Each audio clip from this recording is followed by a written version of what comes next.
So good morning. So we'll start with our scripture this morning, which comes from the Gospel of John in chapter 2, starting in the first verse. On the third day, a wedding took place at Cana in Galilee. Jesus' mother was there, and Jesus and his disciples had also been invited to the wedding. When the wine was gone, Jesus' mother said to him, "They have no more wine." "Woman, why do you involve me?" Jesus replied. "My hour has not yet come." His mother said to the servants, "Do whatever he tells you." Nearby stood six stone water jars. Say that fast, 3 times. The kind used by the Jews for ceremonial washing, each holding from 20 to 30 gallons. Jesus said to the servants, "Fill the jars with water." So they filled them to the brim. Then he told them, "Now draw some out and take it to the master of the banquet." They did so, and the master of the banquet tasted the water that had been turned into wine. He did not realize where it had come from, though the servant who had drawn the water knew. Then he called the bridegroom aside and said, "Everyone brings out the choice wine first, and then the cheaper wine after the guests have had too much to drink. But you have saved the best till now." What Jesus did here in Cana of Galilee was the first of the signs through which he revealed his glory, and his disciples believed in him. So we're continuing our series on getting started, and we're actually going to start with an activity. So if everybody hopefully has a bulletin, if not, there are bulletins at the end of each pew, and those of you at home, if you haven't already, who are worshiping with us, grab a little piece of paper, grab a pen or a pencil. Oh, I love that you're already doing this. This is great. So what I want you to take a moment, what we're going to get started to is with something we're grateful for. I want you to think of maybe 3 to 5 things that you are deeply grateful for. They can be people, they can be things, they can be places, they can be really big stuff, they can be really small stuff. So take a second just to think of them.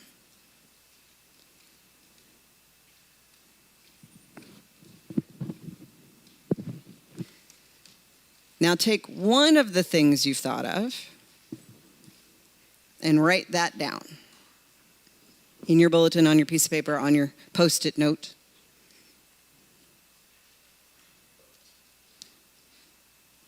But you want to leave room because you're going to write more later.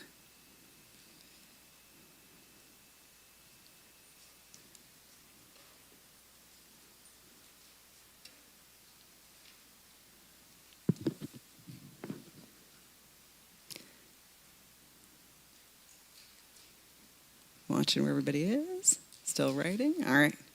So last week we talked about when we're in doubt about how to get started in faith, it's always a good idea to start with the Gospels. They're always a good place to get started. They're also full of good news. And so over the next couple of weeks, we're going to look at how Jesus got started and how we think the ways he got started can teach us something about what Jesus wants us to start with in our lives and in the world. So this week we start with the miracle in John. Next week we'll talk about his first sermon in Luke, and then we'll look at him calling disciples. So, but this week as we look at this miracle, or as John likes to refer to them, he calls them signs. And this particular sign is only found in the Gospel of John. And a sign is meant to reveal something important, something significant, the very first thing about Jesus and what we're supposed to experience when we experience Jesus in his glory and his kingdom. And because of the way that John writes his stories, we're supposed to put ourselves in them. He occasionally will use proper names, but most of the time it's a pretty generic term. Even in this one, it's the mother of Jesus. He doesn't call her Mary. But the idea is that we put ourselves into the story. And so these signs are meant to show us what life with Jesus is like, what it should look like, and what it should smell and taste and sound like. It's a reminder, specifically this story, that this is a full body, full soul experience when you experience Jesus, that nothing gets left behind. So we're going to put ourselves into the scene. And if you really want to know in depth about weddings at the time of Jesus, I highly recommend this book called The Food and Feasts of Jesus, the original Mediterranean diet, along with menus and feasts, menus and recipes, which I also recommend. So looking into that, the wedding actually starts a year before that, at the betrothal, which is the very beginning of the covenant between the two people and the two families. And the groom is given a year to prepare the home, to prepare the bedchamber for this new couple. It gives the family a year to plan the feast. It gives the bride a year to kind of learn about what's going to be expected of her. So this starts a long time in advance. I also learned that the wedding blessing wasn't a religious ceremony for a couple more hundred years. So at Jesus' time, there wouldn't have been a rabbi there. The blessing might have been offered by a father or an older family member. But they wanted God's blessing, but this was really about bringing two families together, about a covenant or a contract. And so once everything was prepared, the bedchamber was decorated, only then with the groomsmen all decked out, the groom with his friends and his family start the procession down the streets like a parade. The sound of the shofar horn would be playing and lots of shouting and cheering. There'd be music. I learned they usually happen in May or June because nobody had enough room in their home to have this kind of a party inside, so it would have to be outside. Just nicer weather as well there. Now, the bride would either hear the commotion coming or somebody would have run ahead to her home to say they're on their way. So she would start to get dressed in special clothes and the jewelry that had been set aside for that day and a veil placed over her at that point. So he comes and gets her and she comes back with him. Now, more people join the parade. Now, her friends and her family, so it's getting bigger. And the idea is she's traveling through your town. You can see this happening. You can hear it happening. And like I said, they'd receive, once they got back to the groom's home, they would receive a blessing from a family member. And then they would spend up to a week in the bedchamber, apparently with a lot of hoots and pranks and hollering from friends around. But when they emerge, the bride's veil is going to be gone, and that's when the party can get started. Goes on for 7 days. That's how long the feast would be expected to last. There'd be music, there'd be dancing. Sounds like a good time, right? And almost everybody gets invited to this. So if we're in the scene, we've heard the horns, we've heard the shouting and the cheering. We've seen two families maybe we've known our whole lives in the streets in beautiful clothes and robes. Now we can start to smell the food cooking, starting to get laid out and prepared. And so maybe we came early in the day, because we've been ready for this. So we've gotten some bread or some green onions and carrots and dipped it in the almond dip. Maybe we gotten a handful of olives. My daughter would do that. She loves olives.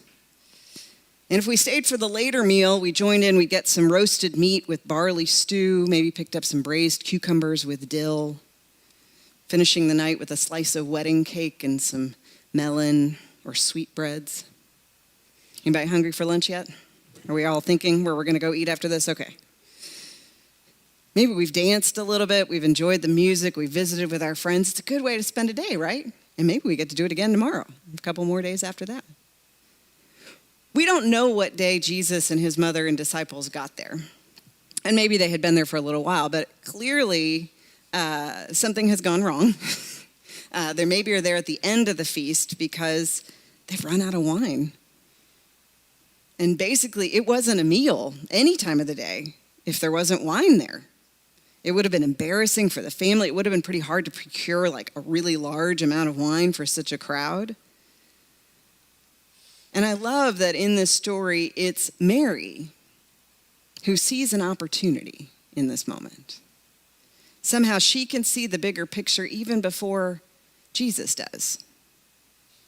So if you're at the wedding, can you imagine overhearing this conversation happening? Mary saying, "They have no wine," and giving the significant mom look. Have we all received the significant mom look before? I mean, I guess it could be a dad look, but in this one, it's a mom look. And he responds, "What concern is that to you and me? My hour has not yet come." But Mary seems to think it has. that it's time. And she takes the authority in that moment and turns to the servant and says, do whatever he tells you. We can hear that again. Do whatever he tells you. So Jesus tells the servants to fill those 6 jars with water, each one holding 20 to 30 gallons. Can you even picture that many? Like, what if they were up here with me? Like this tall, 5 or 6 of them. That's a lot of wine. So the chief steward is invited to taste this water, not knowing where it's come from. And then he accuses the groom of a faux pas. Like, why did you save this wine? Like, this was supposed to be served first. Wouldn't you like to know what that wine tasted like? I like to picture the steward's face and the groom's face and Mary's face, like the joy and the surprise and like a sense of contentment at tasting that. To taste any drink that was touched by Jesus in that way.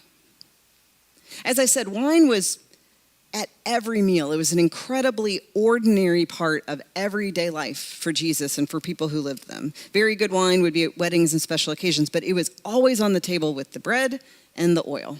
There was going to be wine. So why does Jesus choose to use water and wine as a sign about what the kingdom will be like? As a way for us to understand the grace that Jesus wants to provide for us. Well, let's go back to the thing you wrote down earlier, if you've still got your Post-it wherever you are. When you think about gratitude, I heard this as a journal prompt for a journal that I use. They said, gratitude is what we write down for something we already have. It's already happened to us. We already have it. It's already occurred. But the journal prompt was about many miracles, and she said the miracle is, how did we come to have it? What are all the things that had to happen for us to have that thing, whatever that thing might be, even if it's just being alive? The number of things that had to happen. In the song, we talked about that you fill our lungs, the breath from you. Like, just the fact that our bodies do that is miraculous. So I want you to take a second, look at the one thing that you chose, and break it down into smaller pieces. What all had to happen exactly the way that it did for you to have the thing that you are grateful for right now? Miracles are what happen when we can't believe how something happened to us, when things are outside of our control. While you're thinking about that, the one I always give is that when I did this journal prompt was I thought about marrying my husband, that I was grateful for my husband. He grew up in Missouri. He went to high school because he thought he was going to become a priest. Clearly that didn't work out in my favor. He had to get the job at Bellarmine at the Thomas Merton Center. He had to be in a Courage to Teach group with my mom. All these things had to happen, and all these things had to happen on my side for me to be grateful for this thing to happen. So I want you to take a second and to do some of that breaking down, the miracles that had to happen. I'll keep track of the time.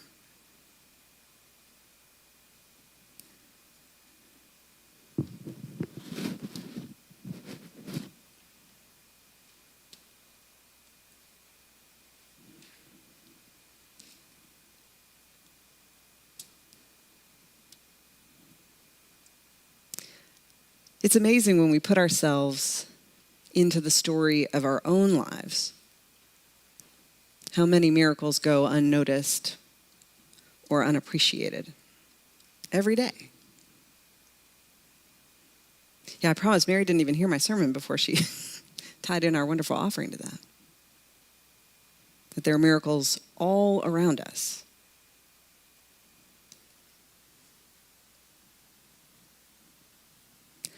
Wine was an ordinary, everyday part of their lives. Despite all the planning that happened at this wedding, it had taken a year to get ready for this. They couldn't control how much people drank. They couldn't control how many people came, how long they stayed. They had come to the end of their human capacity to plan, to prepare, to get things ready. And so, as Mary pointed out, all they could see was the lack. All they could see was what wasn't there. And that's just a human thing to do, right? We often think about what we don't have, what's not here, who's not here, what hasn't happened yet, what we don't have yet. And as people who continue to live in the midst of a pandemic and have for a couple of years, that loss is real. That grief is real. I don't want to diminish that or skip past that or suggest that isn't happening, because we have to sit with that. There is real loss. There are things we want that haven't happened yet. But we read this story today that when we are feeling that lack, when we are seeing what isn't there, that's the exact moment that Jesus steps in. That's the exact time that it is Jesus' hour to reveal his glory. And that's when Mary says, just do what he says. Just do what he says. Because apparently the kingdom of God found in Jesus is going to look and taste a lot like the very thing we need when we think that we have none left. And it may look really ordinary at first, like something we haven't even paid attention to before. But it is still a miracle. It is still a sign. And Jesus will then show us what to do if we're listening. And how we respond, I think about the fact there is more than enough food in the world. Yes? For everyone to have enough, yes? We just have to make sure everybody gets it. I know that the FCC Families Group went to the food pantry yesterday to help work that out. It's not that there isn't enough. God has provided more than enough. It's not like there aren't enough places for people to live. That's been provided. How do we listen? How do we do what he tells us to do so that there is more than enough for everyone? There is more than enough room at the table that Jesus sets for us every single week for everyone to come and join. There's more than enough bread. There's more than enough wine. There's more than enough hospitality. There's more than enough welcome. It has been provided already abundantly. There is more than enough grace for you. There's more than enough forgiveness for me and for everybody else. Can I get an amen? Yeah. Every cup can be filled to the brim. Everywhere. Every person's cup. Jesus has provided. Jesus starts with this miracle, with this sign. He says, when you think there isn't enough, when you think there is a lack, or it can't be done, Jesus will have saved the very best for last. And it will be abundant, and it will be overflowing, and it might look ordinary. But when we listen to Jesus, it becomes extraordinary. It becomes more than we could imagine. A grace and a love and a mercy that we didn't buy or provide or plan for or schedule, but one that we are freely given again and again and again so that we can be grateful. But even more, that we get to enjoy the feast. We get to dance. We get to hear the songs. We get to be a part of this extraordinary banquet that God has invited us to, now and always.